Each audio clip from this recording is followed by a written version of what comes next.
Hey guys, it's Rob here. It's honestly surprising to see that we're at this point already. 200 subscribers. I remember that just a month and a half ago, when I uploaded the first Chuck E. Cheese video, I only had 2 subscribers.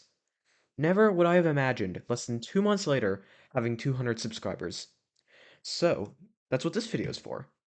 I want to thank you guys for 200 subscribers. All 200 of you people who are subscribed, thank you so much. I really can't thank you enough for this. If I'm being honest, I had no clue what I was going to do for a 200 subscriber special, but then a person on my Discord server gave me a video idea. What if the video game crash of 1983 had never happened? What if Chuck E. Cheese and Showbiz Pizza Place never merged, and they both survived to this very day? Of course, I didn't really want to try to imagine what present-day gaming would look like without the video game crash, because there's a good chance things such as Nintendo and gaming may have not existed today without the crash. So I'm just going to cover the latter question. Thanks to XXRedXX07 for the video idea.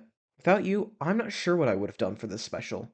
I'm not going to be doing thorough research for this, since this is just supposed to be a fun idea, so I'm just going to be double checking basic and bigger facts so that I'm being at least somewhat accurate with my answer. Anyways, let's go ahead and answer the question. What would have happened if Showbiz Pizza Place and Chuck E. Cheese never merged? The first initial change that would happen here, in order to answer this question, is Chuck E. Cheese's financial state in 1984. In order for the company to not have merged with Showbiz Pizza Place, they likely would have had to not go bankrupt. So let's start there. Instead, both companies would struggle under the crash. Bushnell still would have stepped down as CEO of Pizza Time Theater due to his poor decisions with the company. And for Showbiz Pizza Place, money struggles would have also caused the second generation animatronics to be put on hold. They would be able to recover though, as in 1985, video games returned with things such as the NES proving to companies that video games would still sell. This is where things get interesting. Without the merger, Aaron Fechter would have never sold off his share in Showbiz.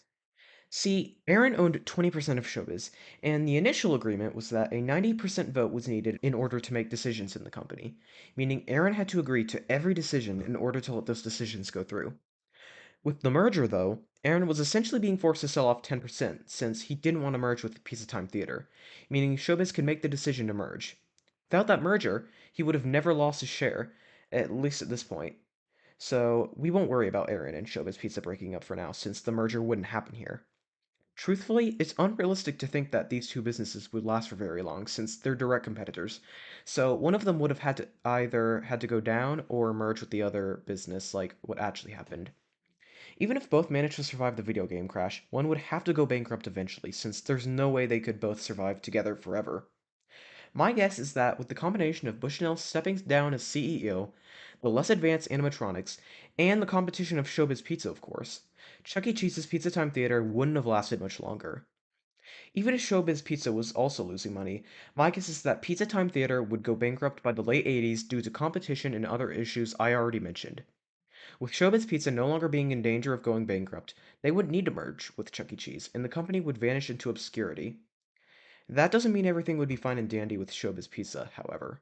The fact that Showbiz Pizza was trying to get rid of the need for creative engineering in real life shows that things would not have gone well, even if the merger never happened. For this answer, I'm going to say that Showbiz Pizza wanted to buy Pizza Time Theater.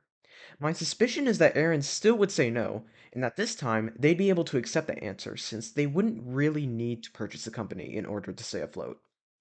Of course, things such as this disagreement would make them realize they didn't want to work with creative engineering anymore and try to do the same thing they did in real life: create their own show tapes and eventually break free from the Rock-afire explosion name so they could do their own thing.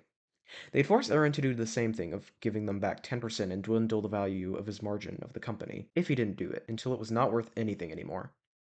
The same agreement would happen where they would now license the show out to other places, and this leads us into the early 90s. Now, this is where things get fun. What place in real life competed with Chuck E. Cheese's in the 90s? Discovery Zone, of course. A place area that encouraged kids to move around and have fun while doing it. Since everything would have been shifted a few years forward, instead of just licensing the Rock-afire explosion out to places like Pistol Pete's, maybe Aaron could have seen an opportunity in helping out a competitor of Showbiz, which would be the new competitor of Discovery Zone since Chuck E. Cheese would have gone bankrupt a few years prior.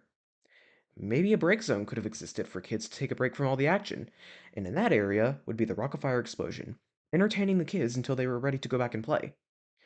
If they didn't get too sucked into watching the performances, of course. By the early 90s, this deal would happen, and the Rock-afire explosion would be tested with the break zone concept at a few locations, becoming a huge success.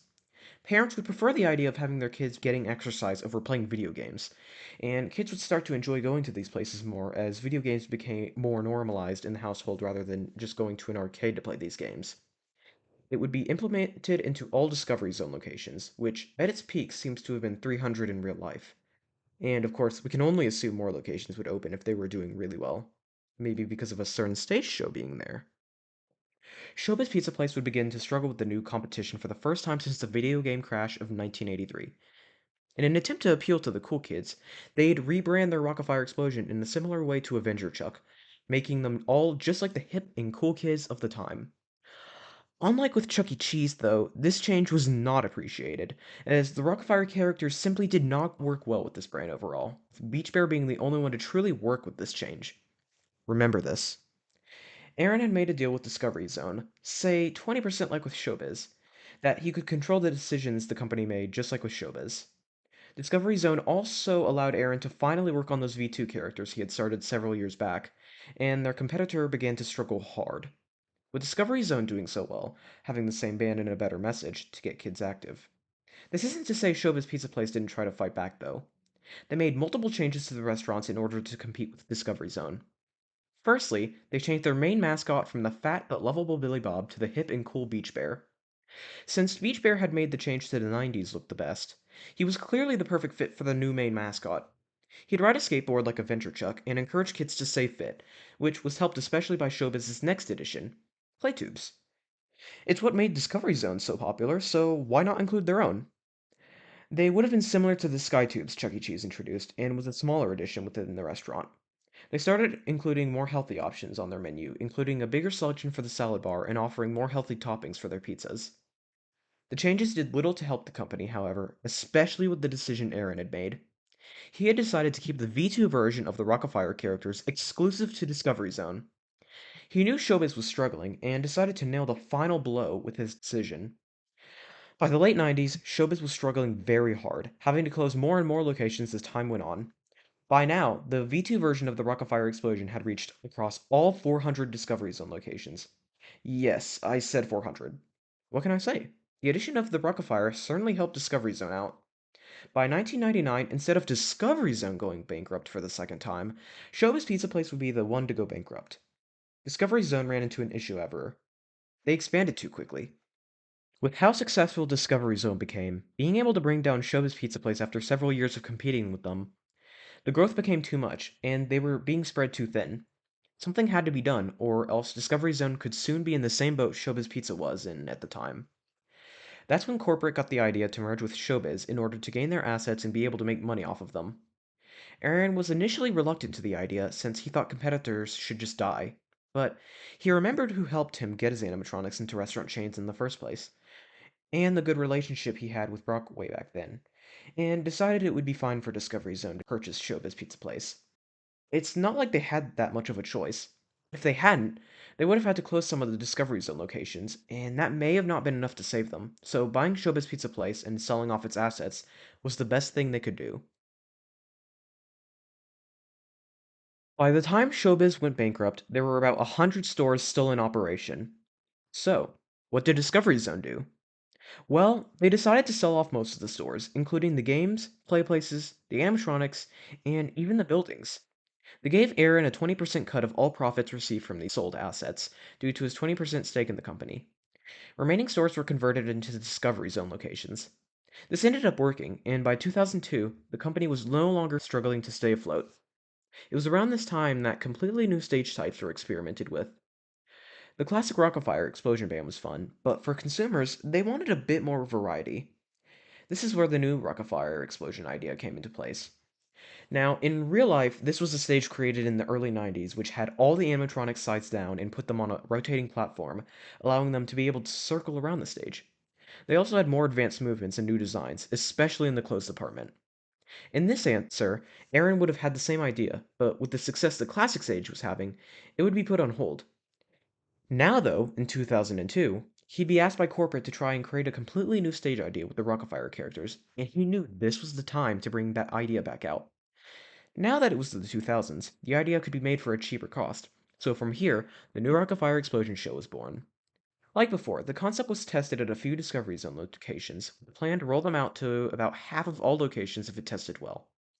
Instead, the idea exploded in popularity, appealing much more to the 2000s crowd, especially with the small screens showing more content than just the stage itself.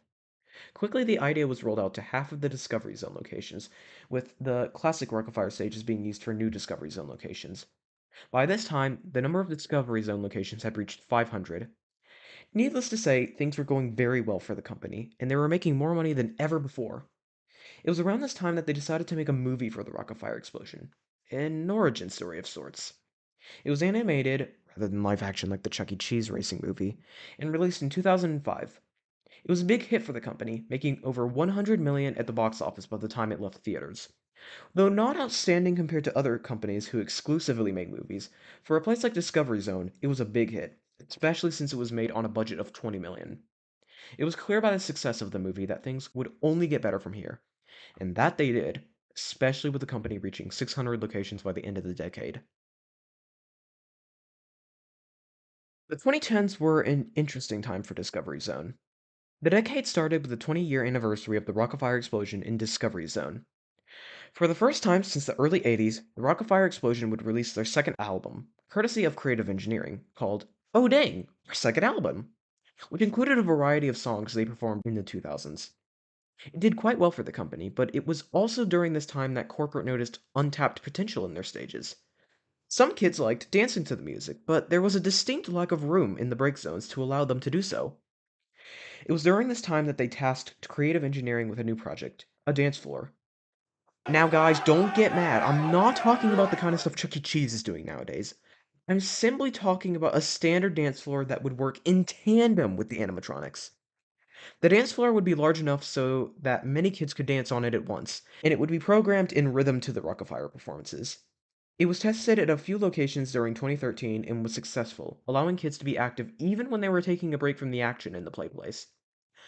Speaking of the play place, Discovery Zone noticed during this time that the play places, despite how large they were beginning to become less popular with the kids of the 2010s. Sure, kids still liked them, but it wasn't to the same level that it was in the past, and it showed in sales.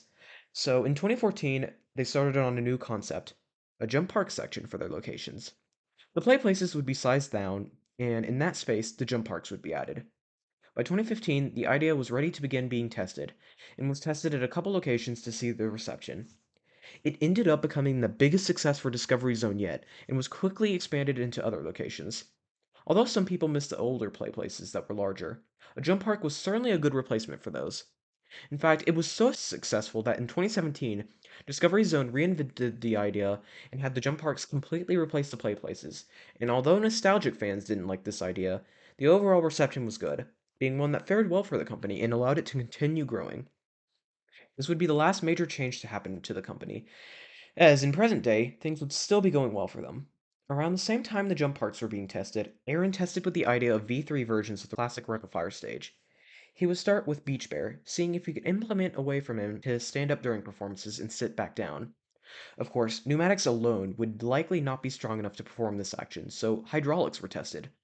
Though it took a few years to get the idea to work properly, in 2019 the idea was finally perfected and ready to be tested. The idea would be tested at a few locations and slowly trickled into most of the classic Rock-afire locations. In 2019, Aaron would also begin work on a Fats V3, which could actually play the piano, and in 2023 the idea would still be being worked on, but maybe getting close to being finished. And that's where this answer ends, for the most part. Chuck E. Cheese would have had a small revitalization from someone passionate about the brand in the 80s, and making a one off location in the same place the first location opened, San Jose, California, and was branded as an old style restaurant that would appeal to the nostalgia in people. Of course, it was never meant to compete with Discovery Zone, and is simply meant to be a nostalgia zone, with original cyberamics from the actual locations in the 80s, and the same feel those places had in the 80s. Overall, though, Discovery Zone would continue to be doing well in the present day, with their jump parks and Rock-afire explosion bands still entertaining kids to this very day. Thank you guys for watching this video. This was honestly an interesting question to answer, and I had fun writing it. My next Chuck E. Cheese video will probably be covering the history of Showbiz Pizza Place and Chuck E. Cheese in Altoona, Pennsylvania, which will be the start of my mini-series where I'm covering every existing 3-stage and Chuck E. Cheese locations. If you want to see that video, make sure to subscribe and hit the notification bell so you're notified when that video comes out. Anyways, I'll see you guys in the next video.